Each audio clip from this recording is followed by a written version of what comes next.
I'm Aaron from PhoneDog.com, and maybe you don't want to spend $199 or $299 on a wireless device. Maybe you want to spend $0 or $50, but you want a device with awesome specifications. Well, entry-level devices are getting up there in specs, and the Pantech Flex is one of those. Defined as an entry-level device, it's got a 1.5 gigahertz dual-core Snapdragon S4 CPU, a 4.3-inch display, 8-megapixel camera, and more. Is it the device to get on AT&T for $50 with 4G LTE connectivity, or should you go with something else? We'll find out in the full review, but first, some love to Best Buy Mobile for giving us devices like this for use in our One Paw Bandit giveaway game, which we turn around and give to you on the site at instantwin.phonedog.com. When you go into Best Buy Mobile to get this, you won't have to worry about rebates, waiting 8 to 10 weeks for a debit card, filling out paperwork. At Best Buy Mobile, you walk out the door paying the after rebate price of $49.99. Let's take a look at this. Is this the one? We'll find out in the full review, which starts right now.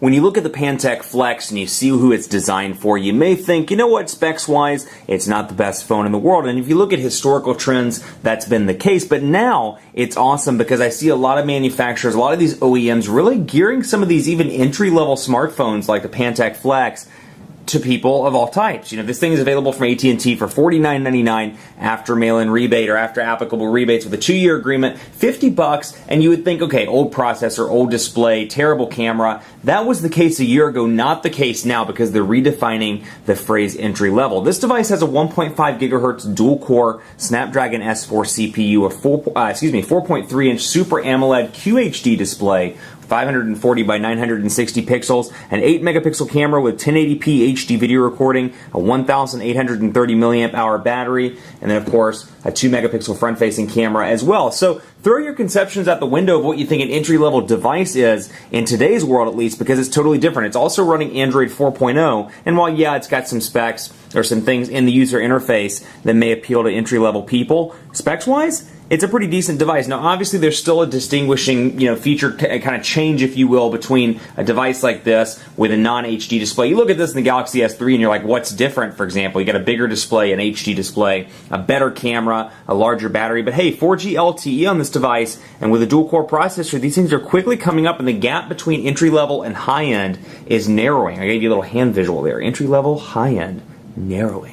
Thought you might appreciate that. But anyway, Pantech's UI pre-installed on this device, and it's a beautiful looking Android device. Power button over here on the right side, micro USB charging port over here, 3.5 millimeter headphone jack. Say that 3 times fast. I say that all the time on camera. Volume rocker up and down, and then of course a metal back here as well. Actually, the battery cover pops off, but this part is metal in particular. 1,830 milliamp hour removable battery. AT&T logo over here. On-screen buttons, as you can see, and again, Android 4.0 out of the gate. So speaking of out of the gate, out the applications, you get AT&T Family Map, Amazon Kindle, AT&T Navigator, you get Document Viewer, and you can see Pantech's UI in full force here, along with keyring, movies, music player, and again, things like, music player, for example, something you'd see in stock Android. You can see that the colors have been changed, the tabs up top have been changed, all to kind of resemble Pantech's user interface, and then of course the on-screen buttons. Now what I like here, take a look and you'll notice the menu button over here on the far right side. I like that they kind of integrated that down in the bottom as opposed to the HTC solution pre-Sense 4.1 where there was kind of just a weird menu button hanging out in the middle of nowhere. It's integrated down here into the bottom bar, so even when you're in Messages, for example, taking a look here, you can see I'll click on Messages and I've got the menu button up here at the top, but it stays in one of those top or bottom areas as opposed to having its own dedicated space, which is really nice. 5 home screens on this device, and I can pinch to zoom out, and of course I can add panels as well if I want to total up to 7 panels on this device with my home screen being right there in the middle. Back, home, recent applications here, I can easily swipe to remove those, get out of those in typical Android format right there. And then again, 4G LTE connectivity gives me quick access as logging in under Heron Baker. As you can see, tabs up here at the top. Again, very customized, and the jury's still out for me. I find Pantech's UI to be very easy for new smartphone people. For somebody that prefers, stock Android, those Android purists out there, they're not going to like this as much because there are quite a few customizations. I would say kind of on the scale of, what I would consider to be Motorola's new user interface, which is very stock Android similar, to LG's perhaps, LG's new user interface, which is again, a little bit of more customization. I'd say this is somewhere, up near LG, or it's definitely customized. You can see some heavy customizations, particularly here. You got your tabs up top, and it's very fluid. I don't see a speed slowdown by any means, but you can tell that it's very heavily skinned over stock Android. So we'll load up PhoneDog.com here.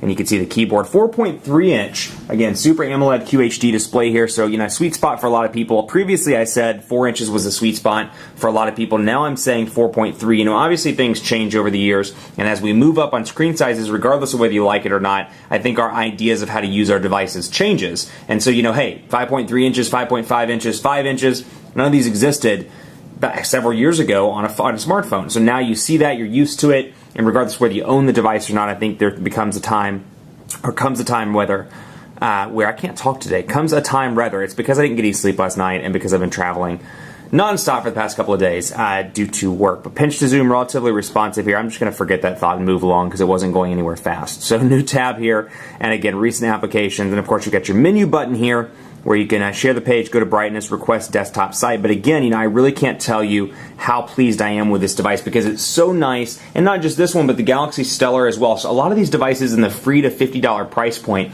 it's great to see them bringing nice features. You know, just because the device is free or just because the device is $50 doesn't mean you have to skimp on the processor. I mean, obviously, some things are expected. You know, some skimping is expected. The camera can't be as high-end as a $200 device. You know, perhaps the display can't be HD like a $200 device. But hey, for, you know, $50, I think this is a great device. So you saw the web there. Let's take a look at messages as well, because I want to go back and focus on the keyboards that come out of the gate. So obviously, again, you can see some heavy Pantech customization here with your to area, and of course a place where you can tap to enter text. Now, 4.3 inch display combined with a stock Android keyboard means it's relatively easy to type on. Now, somebody that's coming from perhaps anywhere from a 4.7 inch all the way up to a 5+ inch display may have a challenge typing on this, but otherwise, portrait to landscape transitions nice and fast. You can really see that S4 processor moving quickly, and then of course you get some alternatives out of the gate. You get Google Voice typing, Swift Key for Pantech, and then Swipe as well. So it's nice to see Swift Key coming out of the gate. This is perhaps their first commercial deal that I can think of where it's actually releasing on a device that's being released on a carrier. You know, you can obviously download Swift Key from Google Play, but this is the first time to my knowledge that I've seen it pre-installed on a device on a carrier. So we can say the Quick Brown Fox is a big fan of Swift Key.